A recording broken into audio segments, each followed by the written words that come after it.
Okay, I'm sorry. I just saw that there was a chat already. I cannot multitask, but anyways, many of you will have more than one college essay. Just to repeat what I have said at the beginning of each and every one of these webinars, nothing is being sent out until after this week is over. The foundation sends it out. I don't send it out. I don't work for the foundation. I don't work for the school district. I am a volunteer, and I will send everything over to the foundation and they will send it out next week. Keep in mind that they're very busy with the start of the school year, but it should be out by next week. The one thing everybody should have received if you registered was an email with some forms for today. Of all the programs that I do, this is the one that if I could choose, I would only do it in person because one, it's 2 hours. And as I mentioned before, it's hard for me to just talk to a screen and be animated, but I do my best. But this particular session is one that is wonderful for connecting and interacting with the participants. So hopefully you received the email. If you didn't, check your spam, print it off if you can, and follow along as we do some brainstorming exercises so that you maybe walk out of here with some good ideas as to what you want to write about for your college essays. And just a reminder, my name is Mary Pat O'Neill. I'm an independent college counselor. I work in Redmond. I live in Redmond. My kids went to the Lake Washington School District schools. Find Your Fit is my way of giving back to the community. So that's why I do it. Oh, frozen up again. Okay, there we go. Okay, so on Tuesday's session, we talked about creating a college list. And I stress the importance of a balanced college list because you want to have choices. And as I hope you understand now, that a school's acceptance rate is certainly not a determinant whether or not a college is good or not. There are many, many factors. So if you know where you're applying, then you have to figure out what are the application requirements and do any of the schools that you're applying to require college essays?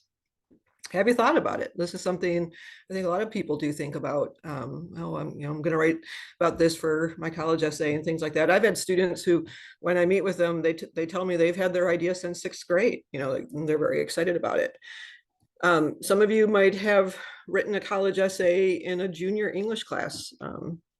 Some of the AP Lang classes will do it after the AP exam has been done. How are you feeling? Are you nervous? Again, this is one that a lot of people do feel a little bit nervous about. So today, what I will be talking about is helping you understand the role of the college essay, why it can be very important. We'll be doing brainstorming exercises throughout. I'll talk about the different types and structures of essays, the mechanics. I'll be giving lots of essay examples. And one of the things I want to stress when I share examples is for you to understand that these are not first drafts.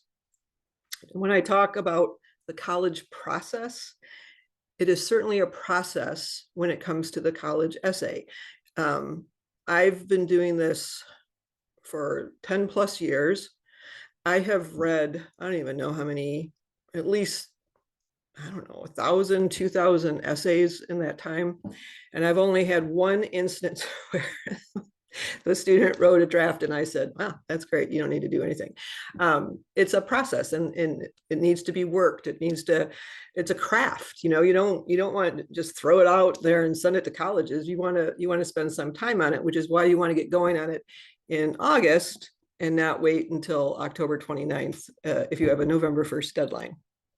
Okay, so the very first exercise that I would like you to do, and again, I'm just going to kind of talk this through and keep moving on it, but one of the things you should have received is a values exercise, and it looks like this. And there's, I don't know how many, 60 plus values that are on there, maybe more.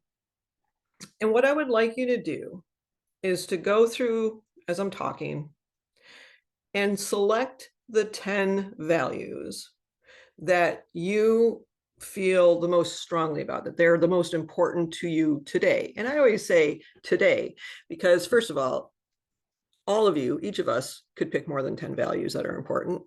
And a lot of what we pick today depends on our mood. And if you did this exercise next week, you might pick different values, but it's a good exercise to figure out what is important to you. So we'll spend a minute here thinking about the different values. And if you have a value, or you know something is a value to you, something that's important to you, and it's not there, you can certainly write up your own. You don't have to follow this list. These are just suggestions. I was just laughing. I saw that sleep is a value. Sometimes I feel like that's an important value. But anyways, go through there.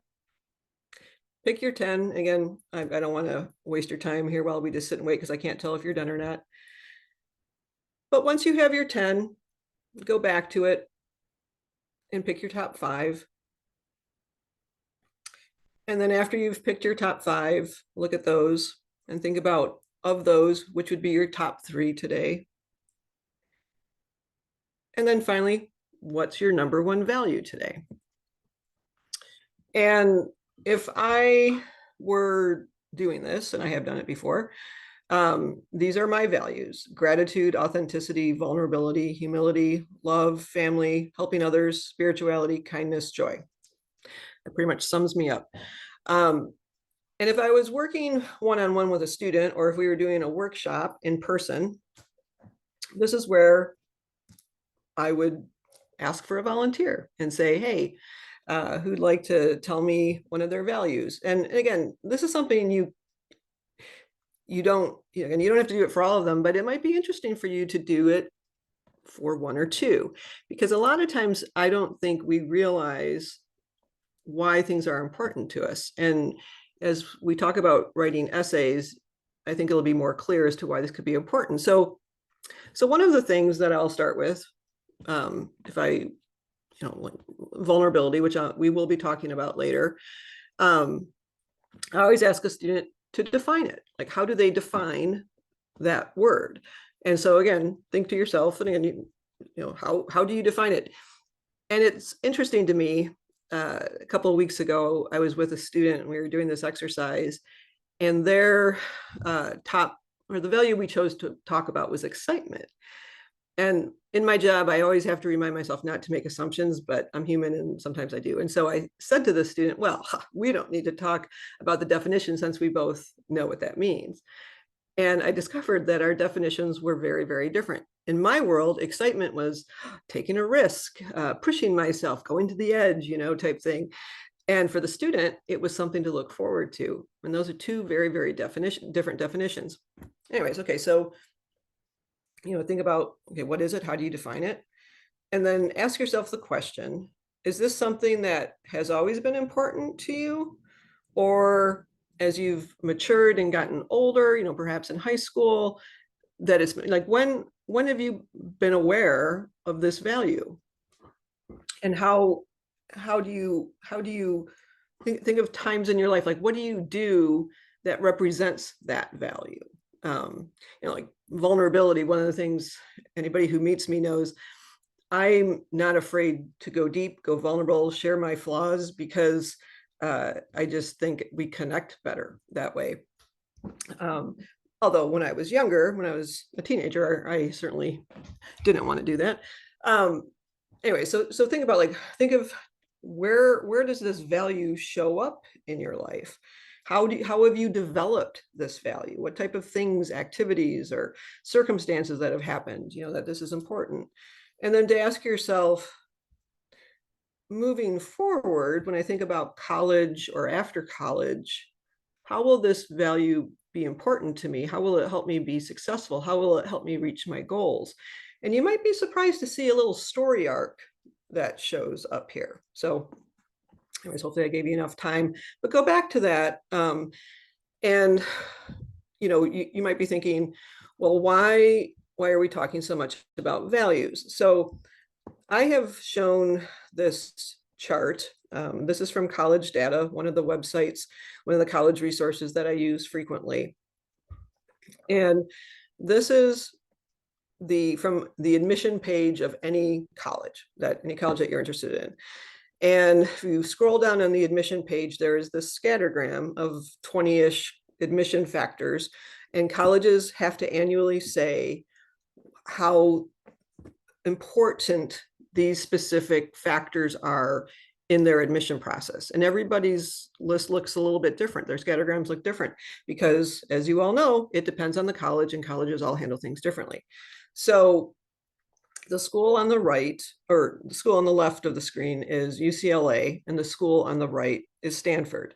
Now, I hope you get the sense that I typically don't go on to showcase highly selective schools, because I don't see the point in it, because most students, even if they're qualified, they're not going to be admitted because of the low numbers.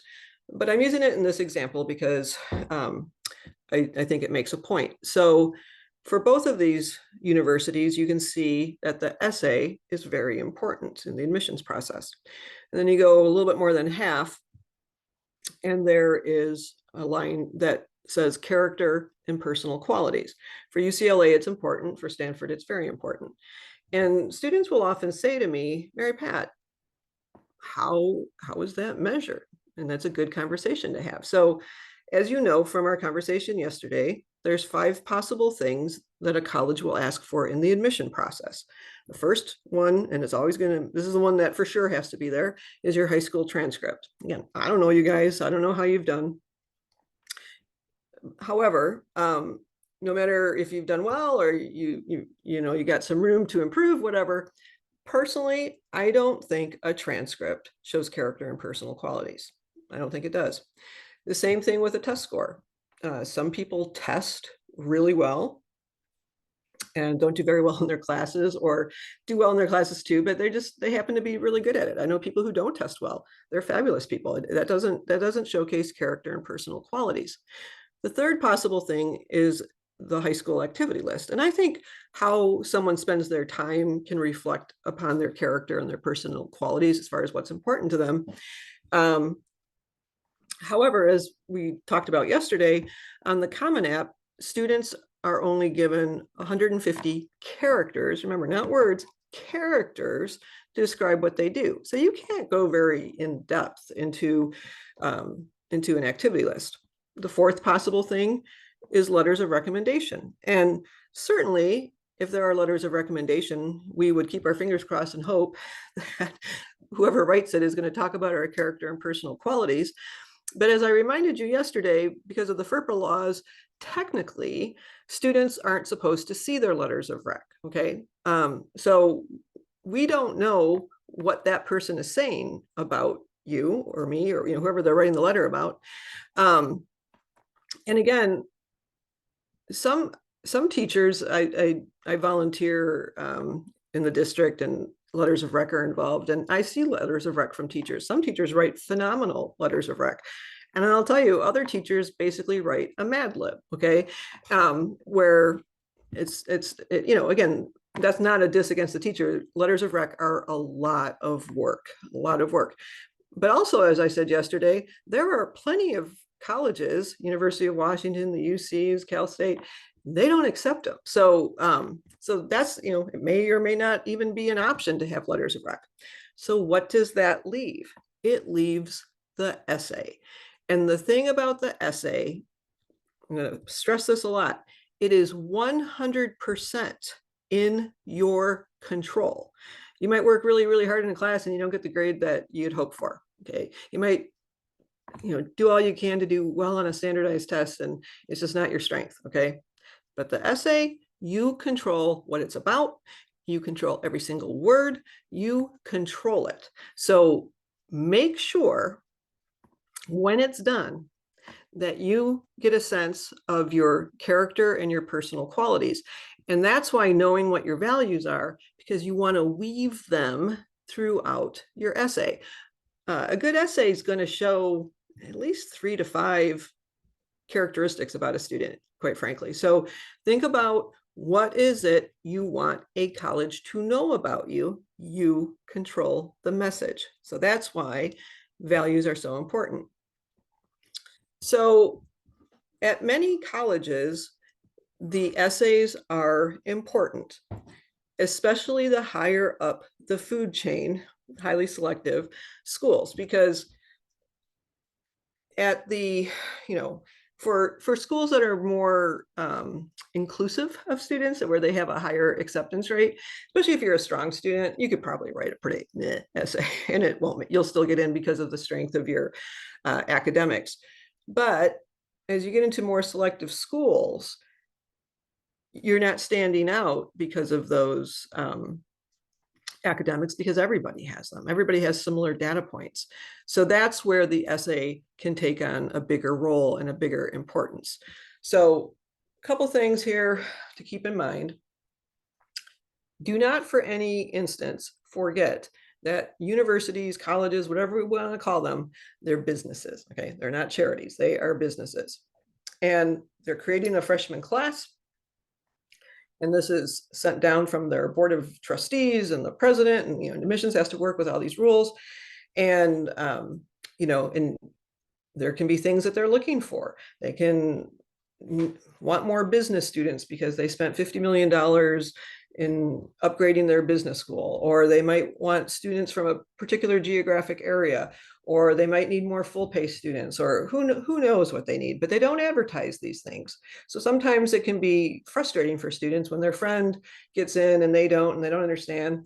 It's, they don't share that. So, and I'm going to say this next point multiple times, actually a number of these multiple times. Keep in mind, your application is being read by a human being, and you have no idea who that person is. You don't have any idea how their day is going. You have no idea how they're feeling. You have no idea about anything. Okay, so you don't know. That's totally out of your control.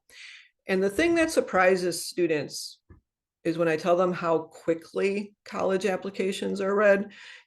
We spent over an hour just talking about how to complete a college application. Okay, today we're spending 2 hours how to write a college essay. When this process is over, you're going to be like, oh. But colleges read applications very, very quickly. At the University of Washington, the reader has approximately 6 to 7 minutes to get through the entire application, okay, which includes 2 essays. Most, I'd say probably 3 minutes is spent studying the transcript. 1 to 2 at the most is on the essay, and then the rest is on any other, activities and things like that. So they're read very, very quickly, which is important to keep in mind. And this is why I keep stressing, make sure your application is authentic, it represents you, have a balanced list. Do not have a lopsided list with everything being a reach or extreme reach, and trust the process. And unfortunately, applying to college is not fair. It is not transparent, okay? And for some of you, you might have always gotten everything you applied for. You've never been rejected for anything before, and this might be the very first time. It's not personal. It has nothing to do with you. You will never know why you didn't get admitted. As I said yesterday, there's simply too many qualified applicants in most cases. So just be prepared. It happens. And that's why one of the questions I say when you're creating your college list is, how much rejection can you comfortably handle? And everybody's different. So there are a number of wonderful colleges that do not have any essays. You can see them there. Some of them, if a student is applying to an honors college, which we talked about on Tuesday, such as Arizona State, Washington State, there are essays to get admitted to the honors college. None of the Cal State schools have essays. Now, Cal Poly, as I said, I mentioned that your application is read by a human being. That doesn't happen at Cal Poly. It is an algorithm. There is no human that ever looks at an application. So what is the role of the college essay? It's 3 things. 1, it's to leave a very favorable impression. So when the admissions office gets your application, the essay is the last part, okay? And when they're all done, I want them to clutch it to their chest and say, I love this student. Now I'm being dramatic, obviously, and trying to make you laugh a little bit, but you do want them to feel good about you, okay? You want to leave them with a favorable impression. It's to show your character and your personality, which we talked about. And then the third thing is to tell a story that you are the only person in the world who can tell it. And you might be thinking, uh-oh, there's a problem. I'm only 17, 18 years old. I haven't done anything like that. I hope that by the time we're done today, you have a better understanding of this, because you absolutely can. And colleges know your age. They don't expect that teens have, cured climate change issues or cancer or whatever. You may do that someday, but they don't expect you to do it here. You'll be surprised at how simple it is, but you absolutely want to tell a story that you're the only person in the world who can tell it. Now, you want your essay to be read. And I think everybody rolls their eyes at me and says, well, duh, Mary Pat. But what I mean by that is, in order to be read, an essay has to be readable. Now, I have to read college essays. I work with, I have students that I work with, and I'm paid to read their essays. But I can tell you, they don't all start out, even after all, doing a session like this with them, they do not necessarily start out as these wonderful readable essays. And I mentioned how fast college applications are read. So if in the admissions world, if they read the first paragraph of an essay and they go, what? This doesn't make any sense, they'll probably give it another chance, but they don't have the luxury of unlimited time. I told you, UW, they have a quota. Readers have to get through all this stuff. And, so they're just not going to do it. Now, again, if you have a balanced list and you have some match schools and maybe even a couple of the maybe schools, and your academics are super strong and all that, it's very possible they'll go, the kid can't write, but everything else looks good. We'll teach them how to write in college. But as you go up the food chain, as I mentioned, and highly selective means too many qualified students for too few spots, and they have to start rejecting students. Seems to me like the student who can't write a readable essay could be the first one to go. So now keep in mind that as you write your college essays, you have to be the center of the universe in your essays. And that's because you're the person who's applying to college. You can have other people in it on the parameter, but you have to be the star of the show. Okay, make sure about that. Okay, there's 4 basic storylines, I like to call them, in college essays, and I'm going to go through them here and give you some examples. Okay, so in A, a student has had a challenge, and this challenge leads the student to whatever it is that they want to study. So I'll give you an example. So I was born with a genetic eye condition. It's called nystagmus, and it basically just means that I was born without a lens in each of my eyes. And these lenses are how we see. I apologize for my voice here. Anyways, these lenses are how we see. So when I was born, the doctors thought I was blind. I'm not, but sight is definitely my weakest of my 5 senses. So to compensate for not having these lenses, my eyes have to move. If my eyes don't move, I can't see. So growing up, you can imagine, I was made fun of all the time by kids. They called me wiggly eyes and stuff. And back in my day, when we did driver's training, we would do it at our high school in the summertime. And on the very last day of driver's ed, we would be in the cafeteria, which they turned into the Department of Licensing. And we sat and took the written test, and then everybody lined up to do the vision test, which is where you stick your head up against a little black box and you have to read the eye chart. Well, I discovered in front of all of my peers that my eyes can't move in that little black box. And so I was humiliated to fail the vision test in front of everybody. A number of years later, I was at a doctor's office for an appointment, and somehow my nystagmus came up in conversation. And I mentioned to the doctor that when I look in the mirror, my eyes don't move. And quite frankly, I didn't understand what everybody else saw and why they were making fun of me and all this. And he was like, well, that's interesting. Let's go look in a mirror together. So we did. And he asked the question, are your eyes moving? And I'm like, no. And he's like, that is fascinating, because they were, but my brain tells me that they're not. So I could tell that story to a college and say, and that's why I want to study neuroscience. I want to understand the connection between the brain and the body. Or it's possible maybe that a student maybe struggled with some mental health issues in school, when they were younger or whatever. And so that leads them to wanting to study psychology and become a therapist, a counselor of some sort. So anyways, students had some sort of a challenge, and this challenge directly leads them to what it is that they're interested in. Now in B, a student has not had a challenge, but they know what they want to study, okay? And there's different ways to approach this one. One can be, the characteristics. So I don't know, let's say I wanted to become a nurse, okay? And I would ask myself, okay, what are the characteristics that really wonderful nurses have? And I might think, okay, they're good. They like to help other people. They have a gentleness, like they're not rough and aggressive. And three, I don't know, they understand science really well. I don't know.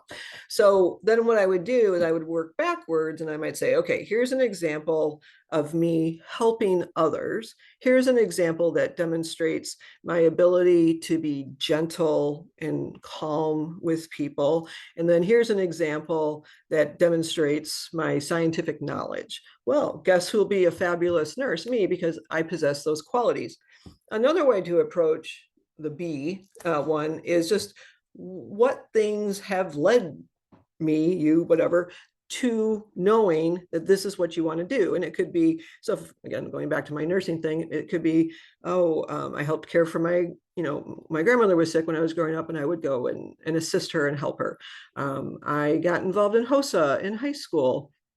I did a WANIC class, or I volunteered at a hospital. Like, these different things have all led me to whatever it is that I want to study. So that can be a good one. And then in C, the student has faced a challenge. The challenge has absolutely nothing to do with what they want to study, but they want the college to understand the challenge. Okay. So years ago, I worked with a student who submitted her first draft of her personal statement to me. And when I read it, it was about how when she was in ninth grade, her mom had been diagnosed with pretty serious cancer. Now, her mom was healthy and alive at the time of this writing, which was great. But it was all about how she loved her mom, and she was proud of her mom, and her mom was strong, and wonderful things from a human being standpoint. But from a college counselor, and it's because mom was not applying to college. The girl was. So I asked her, I said, what happened to you? Let's redirect this. What happened to you when your mom was diagnosed with cancer? And she thought about it, and she's like, well, yeah, a couple of things happened. The first was that she suddenly had to make dinner every single night for her family, and she'd never done that, and it was a little stressful. The second thing was the student was super involved in sports. She played basketball, she played softball, she played for the high school, she did club level. Any of you who do sports, there's tons of practices and tournaments and games and strength and conditioning and all this stuff. And her mom was always there. She'd take her, she'd be there to pick her up, all this stuff. Well, when mom got sick, mom was not able to do that. And her dad was helping her mom, and she's in ninth grade. She can't drive, and sports are important to her, and she was super shy. So she had to learn how to either ask for help from other people or learn to ride the bus, all these different things. But the big thing that happened to this student when her mom was diagnosed is her grades went down the toilet. Her mom, as can often happen, especially when students start high school, her mom micromanaged her. She would go into Skyward and go, ooh, I see you have a project due. Let's go to the store and get what you need. Oh, I see you have a test in 2 days. Let me quiz you. Oh, there's a paper due. Give it to me. I will edit it. And so the girl always followed her mom's directions and did fine. But when her mom got sick and didn't care about Skyward anymore, this student did not know how to manage herself, and her grades went right down the toilet. Now, she turned it around. 10th grade, 11th grade, she was an excellent student. But that one semester impacted her cumulative GPA, and she did not want colleges to look at that number without understanding the story behind it. So that was an excellent use of a student wanting to share about a challenge that they wouldn't understand by just looking at a transcript. There's no way a college would know that. So now we're going to get to D. D has nothing to do with a challenge. It has nothing to do with what a student wants to study. It's simply a story that the student wants to tell. So I'm going to tell a story to you here now. It takes a few minutes. A couple things. One, as I said earlier, we don't know who is reading our college application. And the second thing, I'll talk about this a little bit more in a few slides, but it's really important to remember that when you're writing your college essays, the person reading it knows absolutely nothing about you. So you want to make sure you set up the story so that if someone's reading it who knows nothing about you, the story makes sense. So I'm going to start, and you might think, what the heck is this lady talking about? But just give me a second. I'll get there. Okay, so I was raised Catholic. And in the Catholic Church, Easter is the biggest religious holiday of the year. It is the celebration of the resurrection of Jesus. There is a 50-day period prior to Easter called Lent. And during Lent, people are supposed to do things to improve and make themselves worthy of celebrating Easter. So you might hear of people giving up chocolate or coffee. Quite frankly, I rarely would do anything for Lent because I don't like giving things up. It makes me crabby. However, 14 years ago, I decided that I was going to keep a gratitude journal for Lent. And the reason that I did was at the time, everywhere I looked, I kept hearing about the research that they had done on gratitude and the neuroscience and how an attitude of gratitude would change brainwaves and do all this, miraculous stuff. And it wasn't that I was negative or depressed. I've always been a fairly positive person. And it just intrigued me. And I thought, wow, I wonder if doing a gratitude journal would change me. And when Lent's coming, I never do anything. So why don't I do this for Lent? So I was getting all ready and I thought to myself, okay, Lent is 50 days long. I'm going to write 10 things a day. And then when Lent's over, I'll have 500 items and we'll see the impact this makes. And I was literally getting ready to do it. And I thought, I am not the kind of person who, as a grateful thought kind of flits through my brain, that I can pull out my phone and take a note or pull out a notebook out of my pocket and jot it down. I would lose my phone. I would lose the notebook. So this meant I was going to have to keep the list for at the end of the day before I go to bed. And I'm like, oh man, I'm tired then. And sometimes I'm crabby. And I knew what would happen is that I would have the world's most repetitive gratitude journal that every day I'd be like, I'm grateful for my husband and my kids and my dogs and my house and my health and food on the table and blah, blah, blah. And I didn't want to do that. I really wanted to try to embrace the concept of gratitude. So I challenged myself to write 10 different things every single day, no repeats, so that at the end I'd have 500 separate items. And that's what I did. And it wasn't super hard. I have a nice life. However, there were two things I had to do in order to make this happen. The first was that I had to increase my awareness of what I'm grateful for, because quite frankly, I was taking a lot of things for granted. The other thing is I have a crappy memory and I had to figure out, how am I going to remember 10 things, separate things over the course of the day at the end of the day? And I didn't understand it at the time, but what I started practicing was mindfulness. So I'm here in my office, there's a window out here and there's a bird feeder, okay? So if I was going to be grateful for my bird feeder, it's like I stop and for like 10 to 15 seconds, I just focus on that bird feeder and be like, oh, I love the bird feeder. I like seeing the birds. They're very pretty. It's nature. It calms me down. It reminds me that, nature takes care of things. The universe provides, whatever. And just, 10 to 15 seconds. And then at the end of the day, when I'm thinking, what am I grateful for? The image of that bird feeder would pop up in my head. And so that's what I did. And, it wasn't like I won the lottery or anything, but it could be, oh, I have a good hair day. Or my husband says, let's go to Chipotle and I don't have to cook dinner. Or my backup camera prevented me from hitting something, whatever. So lunch was over.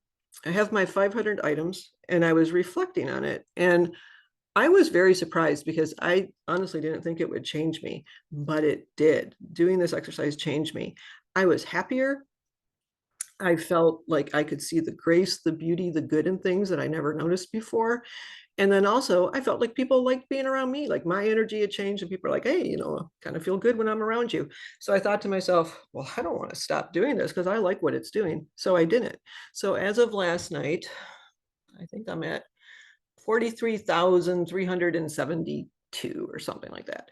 It is as much a part of me as brushing my teeth and taking my contacts out before I go to bed. If I don't write in my gratitude journal, I feel very off. People always ask me, do you repeat? Yeah, sure, I repeat. But, you know, at least half the time I'm coming up with new things every day. They ask me if I write 10. Yes, a minimum of 10, but sometimes it can be 20, 25, like things that flow out of me, I'm always amazed at. Anyways, so I could tell this story to a college and I would conclude it by saying, and when I go off to college, I look forward to finding new things to be grateful for. And in today's world of hate and negativity, there are colleges that are going to say, oh, please come to us. We would love to have you. And other colleges that go, wow, we'd love to have you because you're positive. But you know, that story shows us some other things about you. You're very goal oriented. When you set your mind to something, you follow through. That's very attractive. So keep in mind that your whatever stories you choose to tell, it can have more than one, simple meaning. There can be more to it. So anyways, this is an example of a story that has nothing to do with a challenge. It has nothing to do with what I want to study in college. It's simply a story that I wanted to share.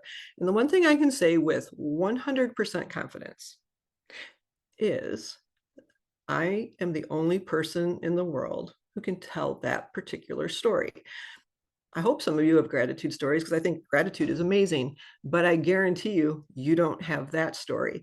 And what I tell students is how I made it a story that only I could tell was through the details. And it's not the details that the lady with the curly hair, it's what was my thought process? What complications did I have? What did I have to struggle with? Just telling the story of it. And that is how you tell a story that only you can tell. Oh dear, why did this stop?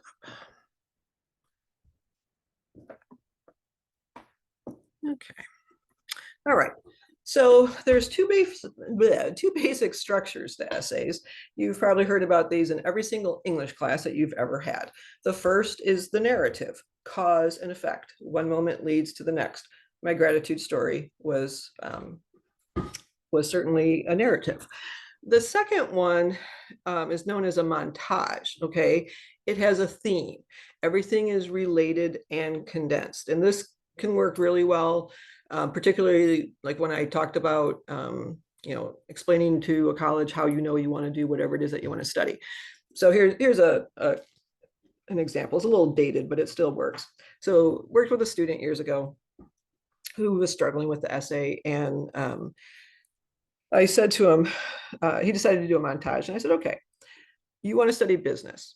How did you know you want to study business? And the thing about our stories is we know them. Now, sometimes we have to remember them. Okay, I will claim that, especially the older you get. But we know our stories. And if you're ever thinking, well, how can I learn? What stories do I have? So that values exercise that we did, perhaps at the dinner table or with your close friends or whatever, you say, hey, I did this value. Can you think of times, when I showed these values or I demonstrated these values? And you might be surprised at the stories that come up.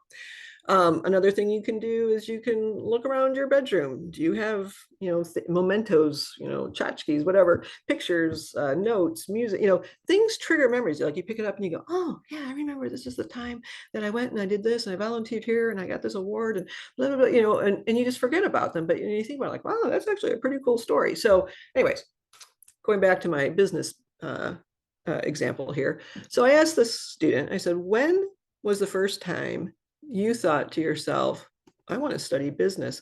And this kid knew immediately, because as I said, we typically know our stories. And he said, I was 7, I was playing Zoo Tycoon. I'm like, okay, awesome. So he wrote a little paragraph about whatever Zoo Tycoon did to him. I said, what happened next? He goes, I took personal finance in 10th grade. And he's like, man, did I love that class? And he, highlighted the things that he found exciting and really made him get excited about business. I said, what happened then? He goes, oh, I had my first job. I worked at the YMCA. And then he talked about the business principles that he learned, like showing up for work on time, being kind to customers, respecting his boss, stuff like that.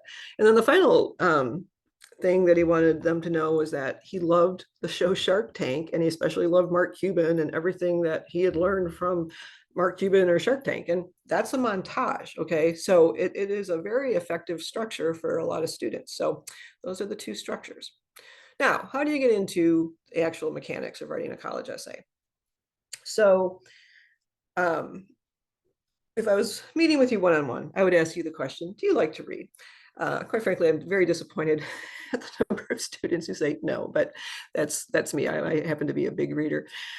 Anyways, so those of you who do like to read, or even if you don't like to read, you probably still have to read in school, in your English classes and stuff. So I don't know if you've ever noticed this, but when I read, and I read fiction, and there's dialogue between, different characters, I hear voices in my head, like, oh, this in my head, this character sounds like this, and this character sounds like that, which is probably why movies sometimes can be disappointing if you've read the book first, because you have your own vision of it. But anyways, so I hear them, and then when you're reading and different characters show up, and you're like, ooh, I like this character. Ooh, I don't like that character. You get opinions and feelings. Well, the same thing can happen in your college essay, and we want it to happen because remember what I talked about, character and personal qualities. Okay, so I want the reader of your college essay to hear your voice as they're reading it. Now, you might think, oh, that's not going to happen. Oh, yes, it does. I volunteer to read scholarship essays in the district in the spring when I do the different scholarships. And I don't know who the students are. There's a big group of us, and they divide it up.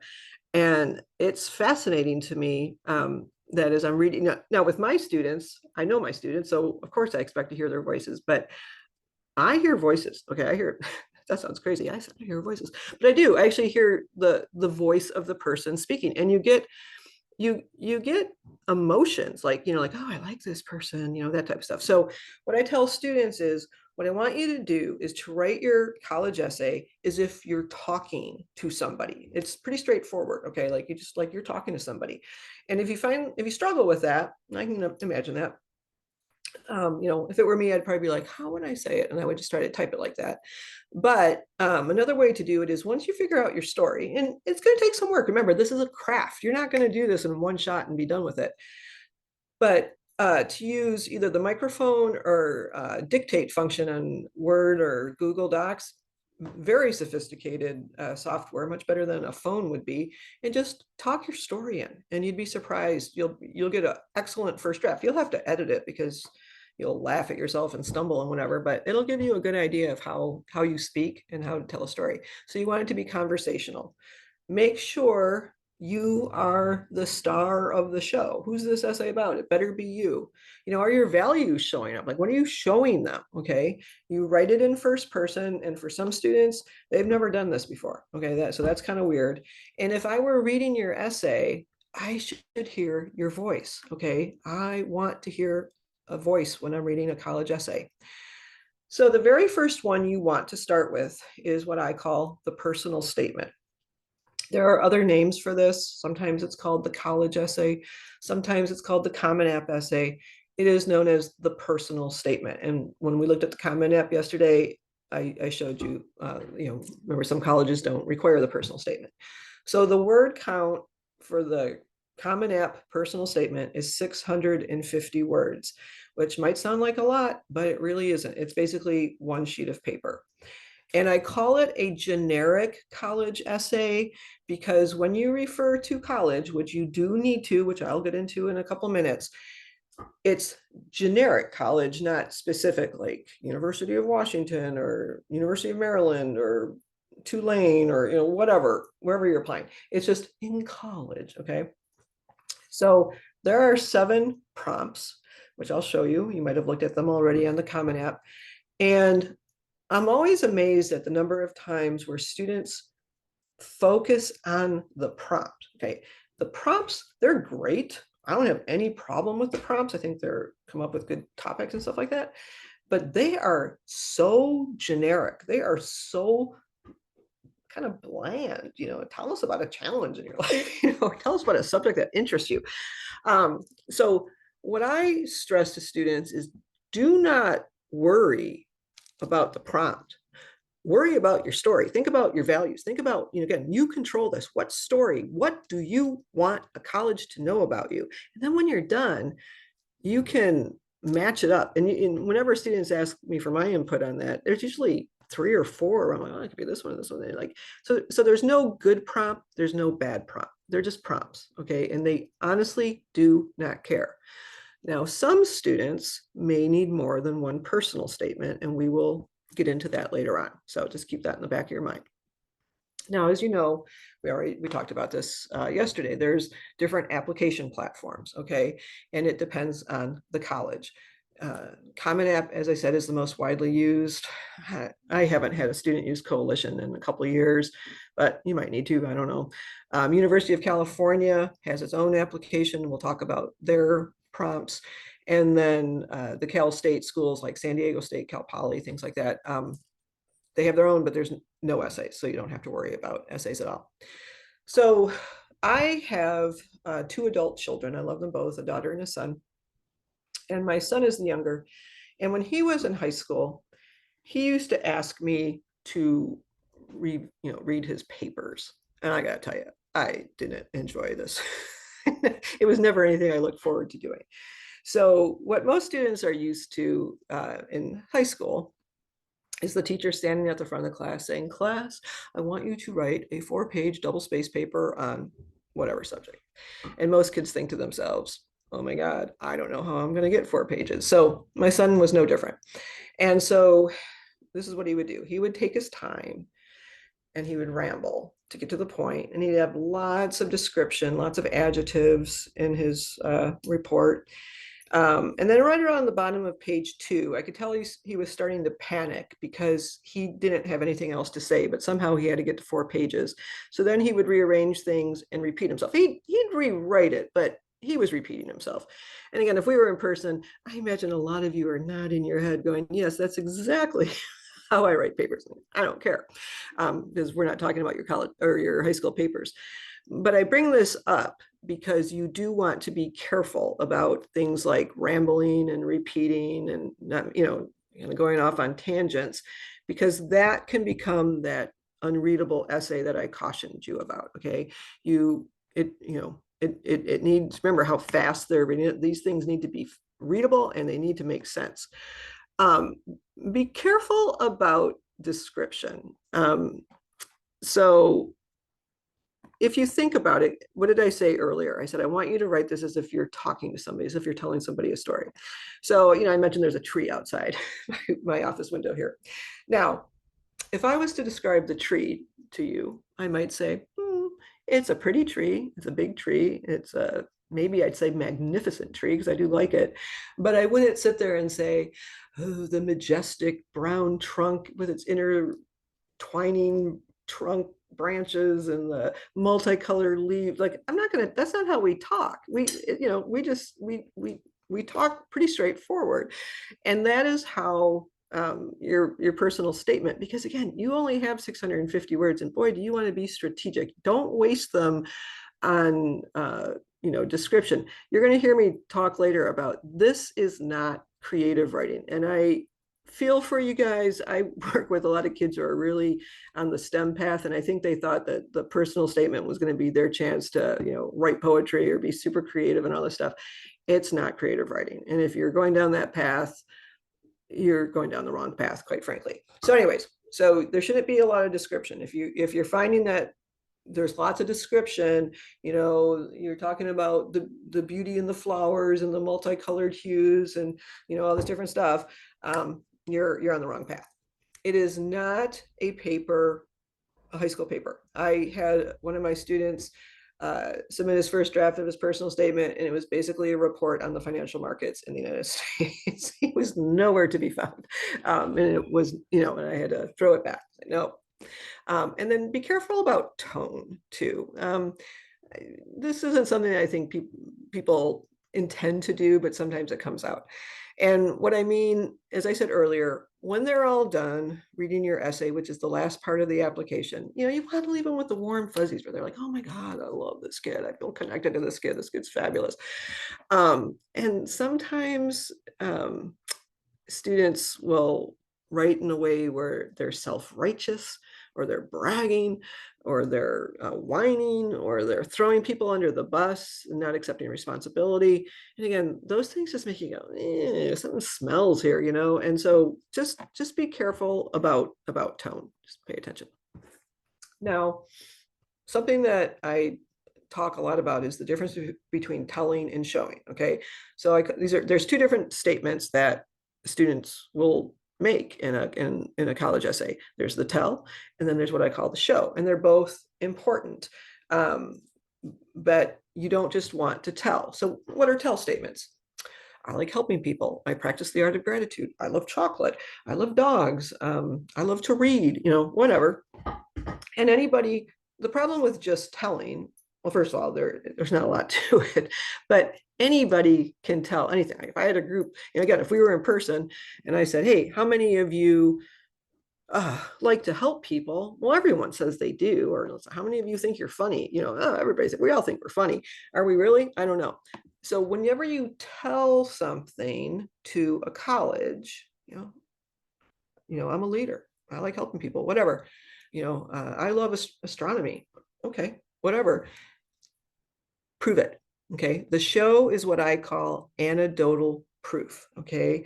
It's super important. And when you think about it, it's how you are going to make a story one that only you can tell. So, let's say again, if we were in person, I'd be like, hey, anybody else here practice the art of gratitude? And hopefully somebody raises their hand. Well, I do too. It's like, awesome. And it's okay that we both practice the art of gratitude. And you've already heard my proof. Okay. I'd be like, blah, blah, blah, blah. There I go. And then whoever the other person was, I guarantee their story is going to be different. What led them to practicing the art of gratitude, how they practice the art of gratitude, the impact it has made in their lives on practicing gratitude. So the show is really important. If you tell, you have to show, okay? Don't just tell alone. It's a very light and what I call surface level. It doesn't go anywhere. It's kind of bland. Now, I have a pet peeve when I review essays. If there are any words in quotation marks, I say, what the heck are you doing? I told you not to do that, okay? And there's the only exception to that is if in a college essay, the prompt reads, tell us your favorite quote, okay? And then you have to actually give a quote. That's the only time. I do not want any what I call direct dialogue. Do not have direct dialogue in your college essays. And what that means, it's words in quotation marks, like dialogue, okay? Because if you think about it, this makes logical sense. If you are writing conversationally, like as if you were talking to me and telling me your story, you would never have direct dialogue. You would just paraphrase. Years ago, I had a student who started her college essay with the sentence, eek, exclamation point. And I kept telling her, I'm like, this doesn't work. I said, it doesn't make any sense. You're telling a story to somebody who knows nothing about you. And I don't know about if this has ever happened to any of you, but I sometimes meet people who assume I know the background of something and they start a story in the middle of it and it makes absolutely no sense to me. And I don't care enough to say, can you go back to the beginning? I don't understand. And so I just, and that's what they're going to do in a college too. They're going to be like, okay, you're wasting our time. This story doesn't make any sense. Now, back to the student who started off with eek. If the student had started off with the first day of my summer trip to my grandparents' house in India, I woke up with a lizard on my bed and screamed. That makes sense. Eek does not make sense. So just have no direct dialogue. These are the 7 prompts. I'm not going to read them to you. You can see them on the Common App, the writing section, but those are them. And again, you don't have to pick it now. Write your personal statement, and then you can pick. And I would be shocked if you didn't have multiple prompts that fit your story. And number 7 is share an essay on the topic of your choice. Okay, you can't get more generic than that. So before you start writing this, and as I said, some of you might have thought about it, some of you might have done something in AP Lang, but don't let anyone tell you what your personal statement should be about. I don't show parents personal statements. That's always up to the student. But this is, as I said, who controls this? You do. You control every single word. You control the story, the words, everything, the tone. At the beginning, don't worry about word counts. Don't worry about the prompts. Just tell your story. Take the story from your brain and dump it onto a page. Sometimes I get first drafts that are 1,000 words long. It's not bad. You can just tighten and edit it down. I don't think any topic is off limits. It really depends on how you present the idea.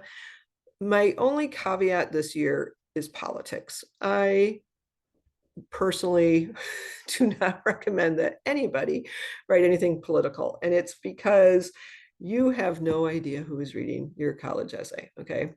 So not only do you not know who's reading it, as I said earlier, the person reading it knows absolutely nothing about you. And this annoys students when I tell them, they're like, what are you talking about? I fill out my transcript.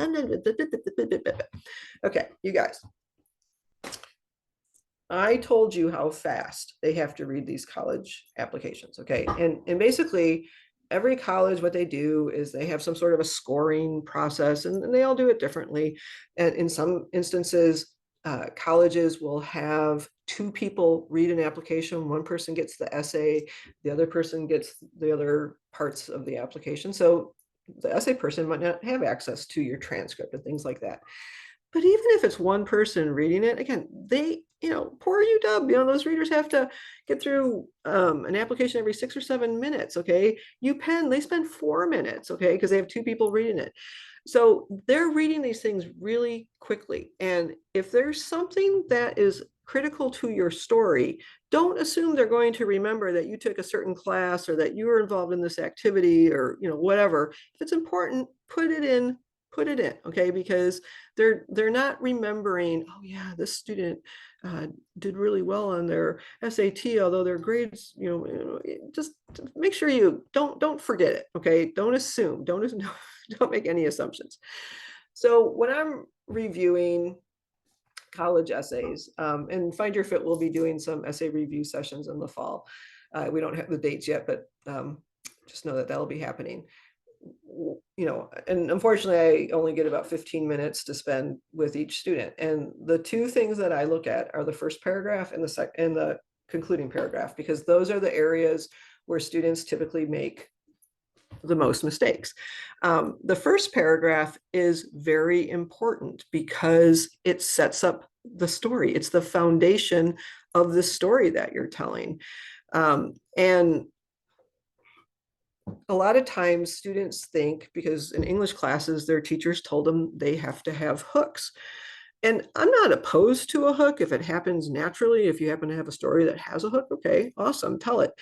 But you're going to see, because I've got some writing samples that I'm going to be sharing, none of these have hooks, none of them, okay? They're just stories. And the opening paragraph sets up the story for somebody who knows absolutely nothing about you. So it's got to include the who, what, where, when, and why. When I'm reviewing essays, the number of times I have to say, when did this happen? I mean, at least tell them when these things happen, because they don't know, okay? They don't know at all. So what you want to do is write a first paragraph that sets up a story, and hopefully it's an interesting story, so they want to read the second paragraph, all right? And then the other paragraph that students mess up is the conclusion. They typically just stop they stop the story, but you need a conclusion, and the conclusion needs to tie into college or beyond. And this makes perfect logical sense if you think about it. So you are applying to college. The college requires an essay for the admissions process. You write an essay that you hope gets you admitted to college. So something about that story has to tie into college. It's very simple to do. Going back to my gratitude story, which had nothing to do with college, but how did I conclude it? I said, and when I go off to college, I look forward to finding new things to be grateful for. Okay, so it's not hard to do at all. All right, I'm going to read to you some, these are opening and concluding paragraphs, two different examples. Obviously, there's a story in between, and you might get a sense of it, but just to tell you what I'm talking about. So my life changed when I became curious about how the world works. At 13, I took an interest in prehistoric life. I've always been interested in animals and was fascinated with prehistory as a little kid. I used drawing to express my interests, but when I sat down to paint prehistory, I discovered it requires research skills to essentially build an animal from the bones up. I had to learn how to find primary source papers, read scientific jargon, and navigate scientific concepts. It was tough, but I stuck with it. And here's the conclusion. Learning about paleontology has broadened the world for me. I want to see and study the world even further, and I can't wait to see people and resources that I'll do it with. I've been doing college level research work for 2 years now. In college, I know I'll be able to blossom into my full potential as a driven and passionate student. There is a life's work here ahead of me. And here's a different example. I'm a profound introvert and regroup by being alone and quiet. I thrived in the isolation phase of COVID. However, when we returned to school, I decided to join our school's new slow pitch softball team freshman year. I'd enjoyed fast pitch in the past and enjoyed working hard both in school as well as on the ball field. By sophomore year, I had earned the role of captain. Here's the conclusion. At the end of our season, we placed third in districts and finally got our team picture hung on the wall with our school's sports teams.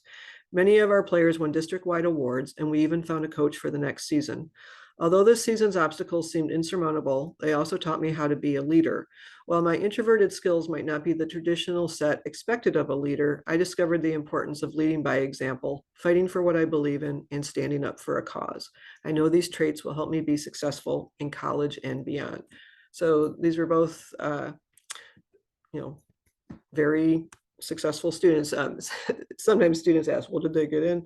FYI, I'm only showing essays where students got into college. Otherwise, what would be the point of showing them? And I could show you tons of things. Okay, so I mentioned vulnerability earlier as one of my values. And I just want to talk for a little bit here about the importance of vulnerability in any college essay that you write about. And vulnerability is a topic that makes a lot of students uncomfortable because they feel that they need to be perfect. Hate to break it to you, nobody's perfect. Perfectionism does not exist in human beings. I'm not perfect, you're not perfect, none of us are perfect, okay? And I don't mean ooey gooey details. I don't mean, oh, let me tell you every horrible thing happening to me. It's the humanness. The human in me reacts to the human in you, and we show that through vulnerability. And it's actually, it shows a lot of bravery, it shows courage to be able to do that. And I've been a little vulnerable today as we've done our presentation. When I was talking about my nystagmus, my eye condition, and I said, I was made fun of, and I didn't understand why. I failed the vision test in front of all my peers. I could talk about the fact that I had an alcoholic mom and the impact that that made in my life. And, it's just, again, we need to leave, you still need to leave a favorable impression when they're all done. But in my experience, the students who allow themselves to show some vulnerability in their college essays, especially the high achieving students who always seem to be the ones who don't who think they have to be perfect, they're the ones who get the most successful college results. Again, I'm going to show you some examples of it, but if sometimes students look at me like, you're crazy, what are you talking about? And then I'll say to them, have you ever had a circumstance with your friends where, like, maybe, I don't know, 4 or 5 of you, and everyone's feeling very stressful and, all this pressure and anxious and whatever. And until the first person is brave enough to say, oh my gosh, this is stressing me out, I don't know what to do, I'm overwhelmed, everybody goes, oh, you too. And then you have this big group hug, and it's just, as humans, that's how we connect. So please check your essays and be vulnerable. Now, sometimes I'm asked, Mary Pat, I have heard that I can only write about something that happens in high school or something that happened in the last 12 months. Is that true? No, not true. You can write about something that when you were 3 years old or 5 years old or 6th grade, I don't care. However, it shouldn't be the focus of your essay. Again, you have 650 words in this personal statement, and I would focus the majority of those words as to who you are today. I mentioned earlier the student who was very excited when we met last year because they knew what they were going to write about, because it was something that happened in 6th grade. And this student was so excited. And I said to them, that's a great story. However, it happened in sixth grade. You're now a senior, you're going to be a senior in high school. You have to connect it forward, and colleges care more about who you are today than who you were in sixth grade. So again, you can tell that story, but just, make sure, make sure that that's not where 500 words of your essay is on. And I've seen essays like that where they spend 500 words describing something that happened when they were 5. Cute, but there's a word count. And so maybe give it 100 words type thing. Okay, so now here's another thing that you can use from the article, the handout that was sent out. It's the challenges formula.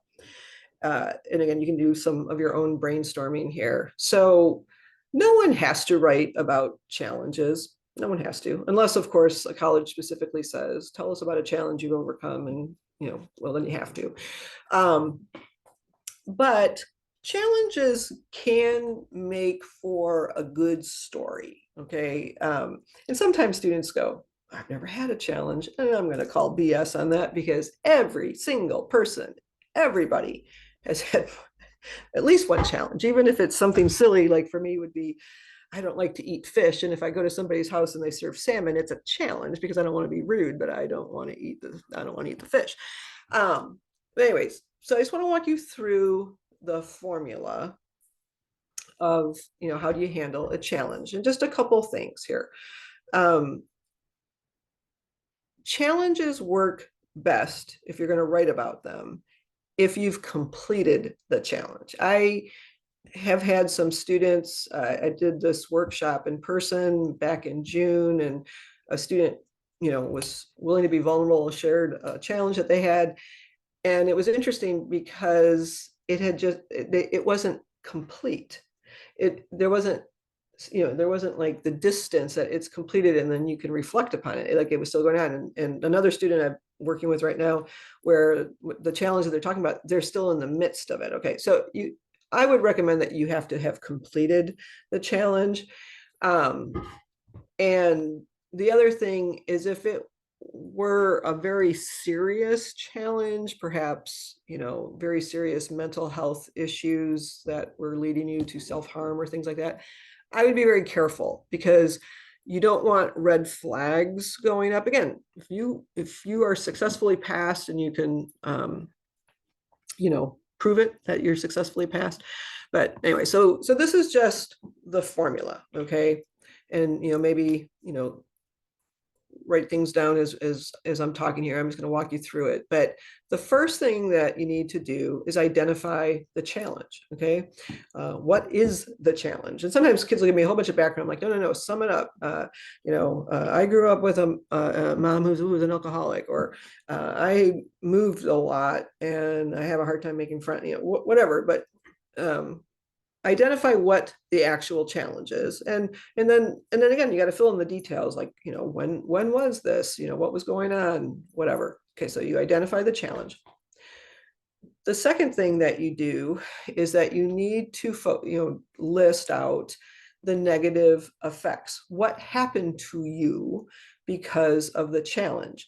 And these things need to be negative, because if they're not negative, if they're positive, then they're not a challenge, it's an opportunity. And there's a big difference here. We are talking about challenges. So if you go back to that earlier slide about being vulnerable, this might be an area where students are able to show some vulnerability without ooey gooey details, but it could be things like, my parents were mad at me, or I felt really isolated, or I was lonely, I was sad, my friends made fun of me, I lost weight, I was in physical pain, I don't know, whatever was going on. But make a list of them. Okay.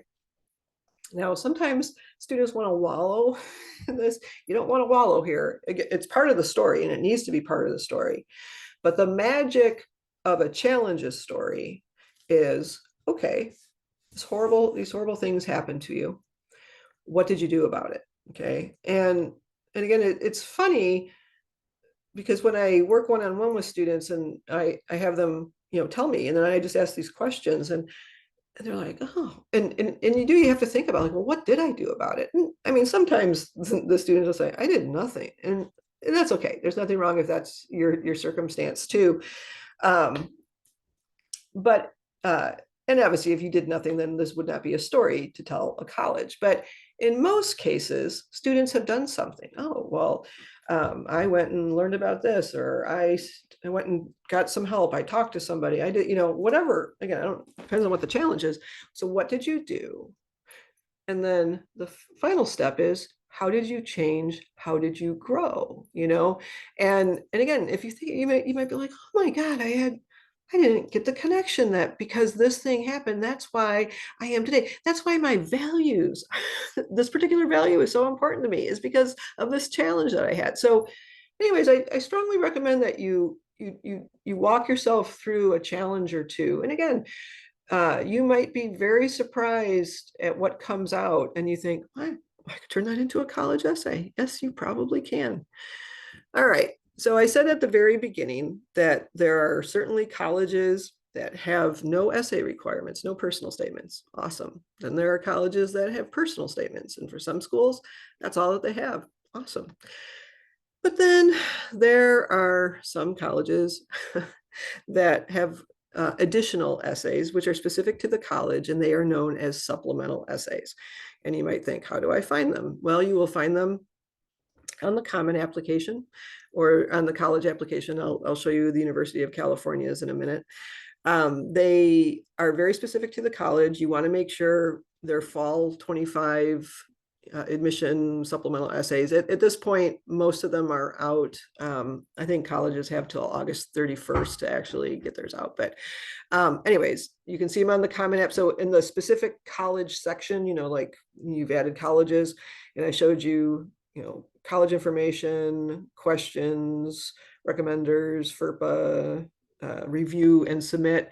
It's usually in the question section. Sometimes you'll see a separate writing section. Sometimes it'll just be one of the different things. But so you should go through, and that's why I said you should have an idea of how many supplemental essays that you might have to write. I've worked with kids who have 40 or more. And you should know that before you start. So again, supplemental essays can change. And so just make sure, nope, I didn't update my slide.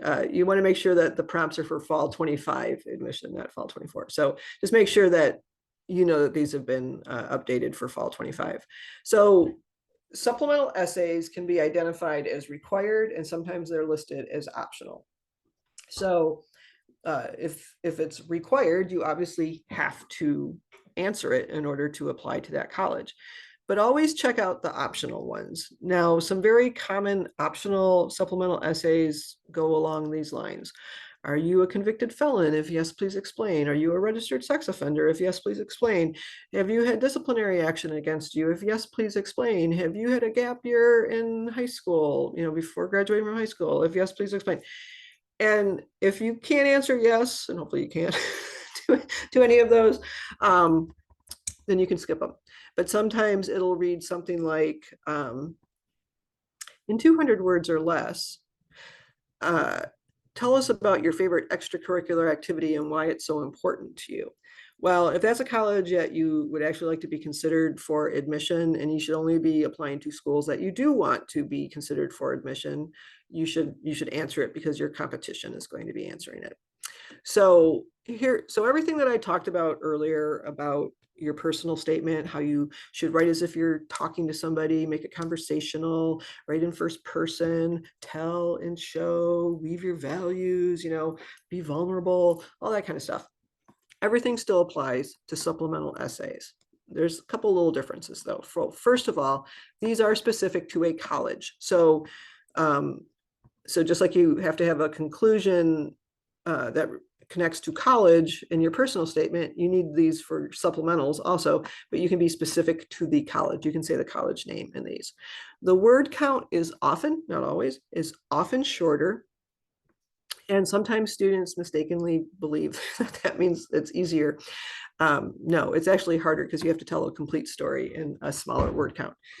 At more selective schools, highly selective, highly rejected, whatever, the supplemental essays may be weighed heavier in the admission process. And this is because they are harder to write Now here you must answer the prompt. Whereas with the personal statement, I said, don't pay attention to the prompt, just tell your story. Here, if you don't answer the prompt, particularly if you're applying to more selective schools and they have too many qualified applicants for too few spots, the kid, okay, so first we got rid of the kid who can't write, then we're going to get rid of the kid who can't follow direction. Okay, so make sure you answer the prompt. I'm going to talk about repurposing, but and I'm a huge fan of repurposing, but you may have to change the opening paragraph or the conclusion somewhat to answer the prompt. Make sure you are answering the prompt.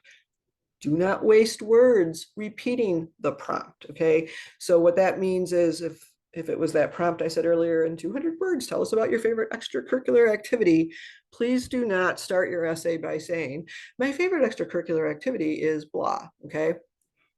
Now, a college should learn something new about you in each and every essay that they receive. And so if my personal statement is about my path to computer science and how I know I want to do computer science, and there's 2 supplemental essays, they should not learn anything more about computer science about me.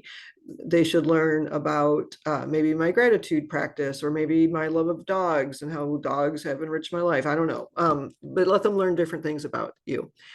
Do not put them off. It is August 22nd today, and November will be here before you know it. And many, as I said, many schools have November deadlines, and just start working on them, people.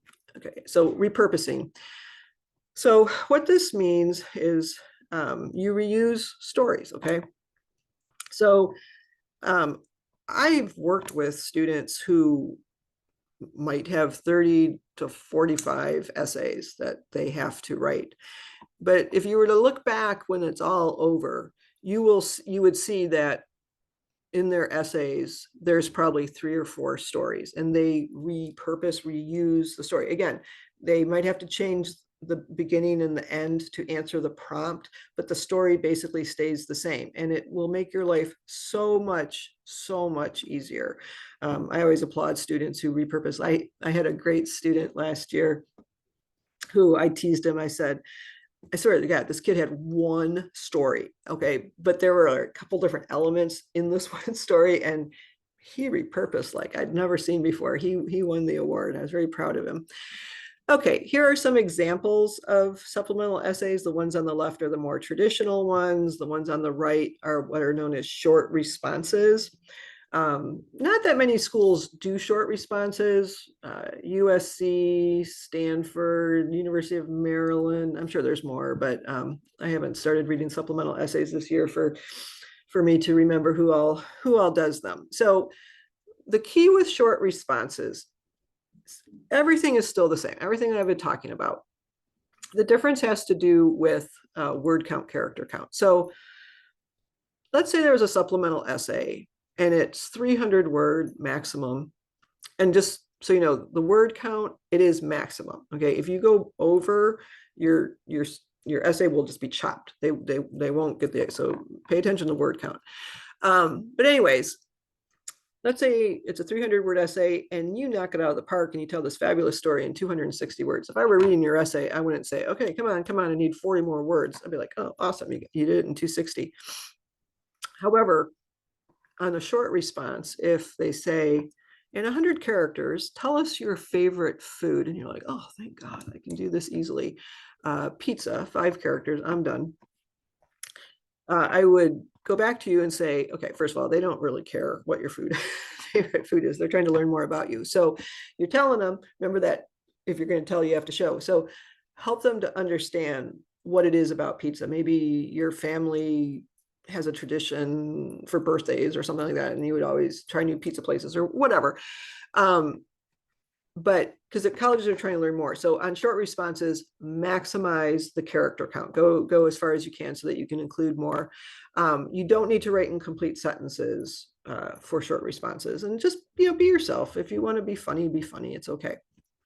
Now, I mentioned the University of California, which has its own application platform, the UC application.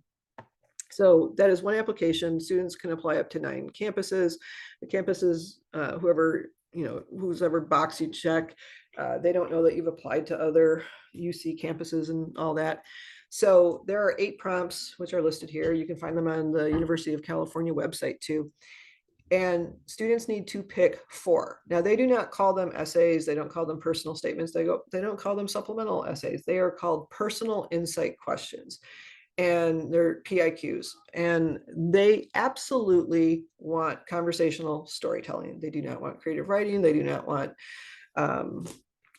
research papers. They want to learn about the student, personal insight questions. So there's 8 there. You pick 4. Maximum word count for each is 350 words.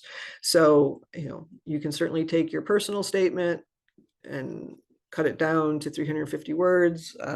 But I attend the University of California. They have a workshop for counselors every year, and I attend it every year. And every year I hear them say they really do like at least one essay, one of the PIQs to be, one of the responses to be specific to what you want to study in college. They like to have an understanding as to what a student wants to do. So, and in your conclusion, it's not specific to the UC campus, it's at the University of California. So, all right, let's talk about the University of Washington, good old UW. So I mentioned yesterday that until 3 years ago, the University of Washington, Seattle always used the coalition, or had been using the coalition, but they stopped and they started using the Common App, and this will be their 3rd season. So UW being UW, they do not use the 7 prompts that the Common App shows.